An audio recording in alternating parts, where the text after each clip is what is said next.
नमस्कार. माझ्या मराठी यूट्यूब चॅनलमध्ये परत एकदा आपलं सगळ्यांचं स्वागत आहे. मैत्रिणींनो, अजून एक मी म्हण तुम्हाला म्हणते आहे. एक म्हण अशी रुजलेलीच आहे आपल्या जुन्याच काळातली, की दात कोरून पोट भरणे.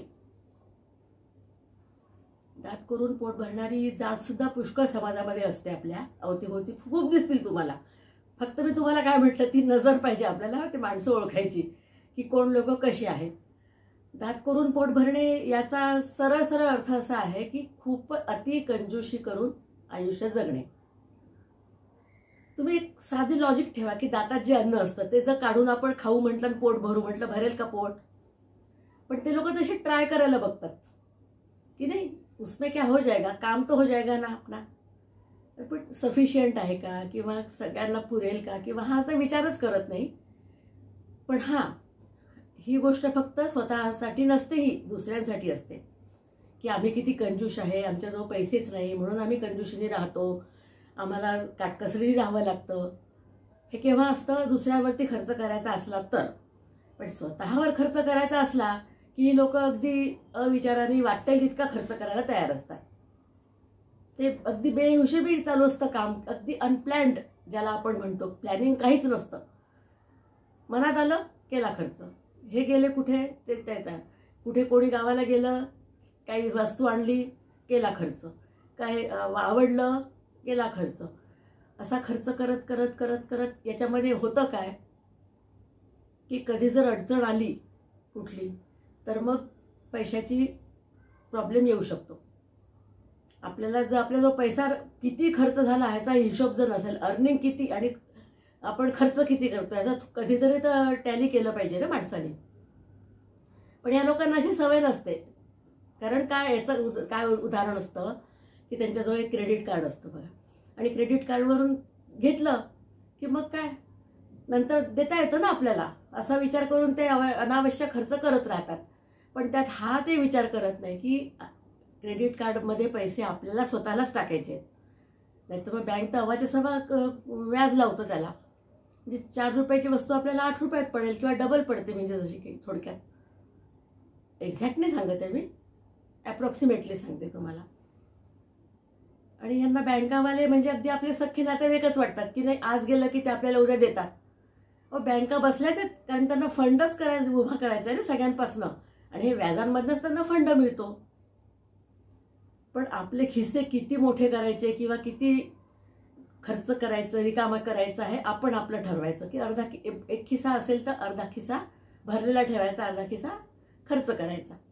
कारण जर लहान मुलं असले, शाळेचे असले, कधी दवाखान्याचा खर्च अचानक येऊ शकतो, कुठला काही अर्थ, आणि मिळकत काही वाढत नाही.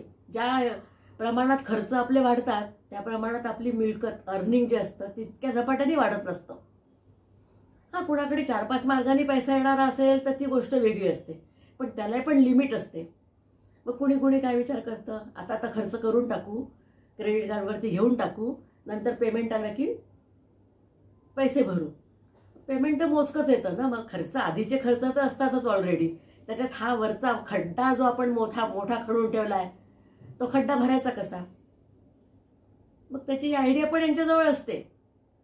इकडनं कर्ज घेतात, तिकडे भरतात, म्हणजे हा खड्डा बुजवायला नवीन दुसरा खड्डा निर्माण करतात.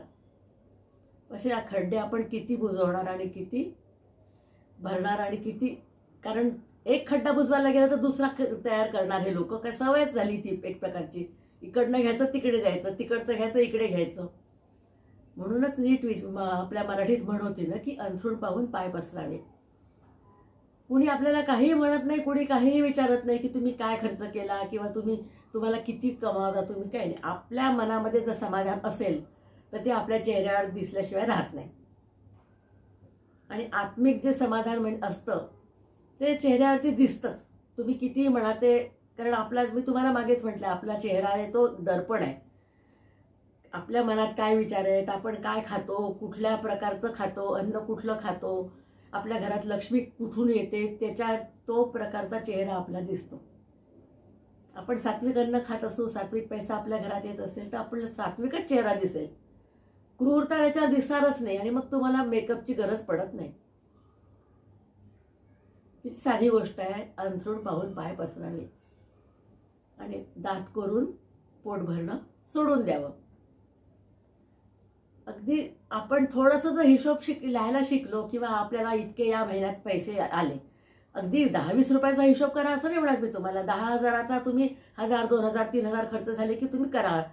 तुम्हाला लक्षात येतं की 10,000 आपले कुठे खर्च झाले. आणि मग त्यातनं आपल्याला लक्षात येऊ शकतं की अरे हे तर आपल्याला गरज नव्हती तरी आपण आणलं.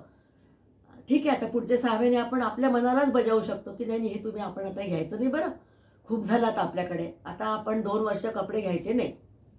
मी तर माझ्या मुलीला सांगून टाकत असते, सुनेला मुलीला, की मला साड्या घेऊ नका, जास्त कपडे घेऊ नका, कारण खूप कपडे झाले आहेत. आणि आजकालचे कपडे फाटत पण नाहीत, डिस्कलर होत नाहीत, कारण क्वालिटीचं मटेरियल असतं सगळं आपलं, क्वालिटीचं साबण असतं, क्वालिटीच्या वॉशिंग मशीन्स असतात. मग कुठे त्याला एक धागा खेचत नाही, काय हो छिद्र पडत नाही की काहीच होत नाही.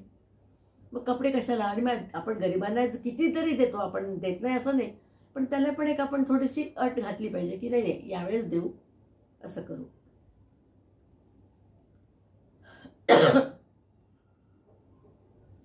म्हणूनच म्हटलेलं आहे की खर्च पाहायचा किती. तुम्ही गेले खर्च करायला तर तुम्हाला अगदी कठीण, म्हणजे सोपं नाही, अगदी कठीण नाही आहे ते. गेलं बाजारात की तुम्ही भरपूर खर्च करू शकता. पण त्यासाठी म्हणूनच आपल्या मनाला कंट्रोल करायला शिकलं पाहिजे की बाबा बँका देतील, बँकांचं कामच आहे पैसे द्यायचं, पण किती घ्यायचे पैसे त्यांच्याकडनं, क्रेडिट कार्ड आपल्याजवळ किती ठेवायचं, त्याचा हिशोब किती ठेवायचा, हे आपण सगळं ताळेबंद आपला ठेवला तर आपलं जीवन अगदी सुखी होऊ शकतं. हा अगदी छोटासा सुखी जीवनाचा मंत्र आहे. म्हणजे काय की अंथरूण पाहून पाय पसरावे. नाहीतर मग तसंच होते, ते भटाला दिली ओसरी आणि भट हळूहळू पाय पसरी. छोटासा खर्च म्हणून आपण जातो करायला की नाही नाही एवढंच घेऊन येऊ म्हटलं की ते एवढं मोठं घेऊन येतो आपण, की ते उचलत नाही आपल्याला एका हाताने आणताना. म्हणजेच काय आहे बघा, अंथरूण पाहून पाय पसरावे. मैत्रिणींना छोटंसंच बोलली आहे, साधंच बोलली आहे. आवडलं असेल तर लाईक करा, सबस्क्राईब करा. नमस्कार.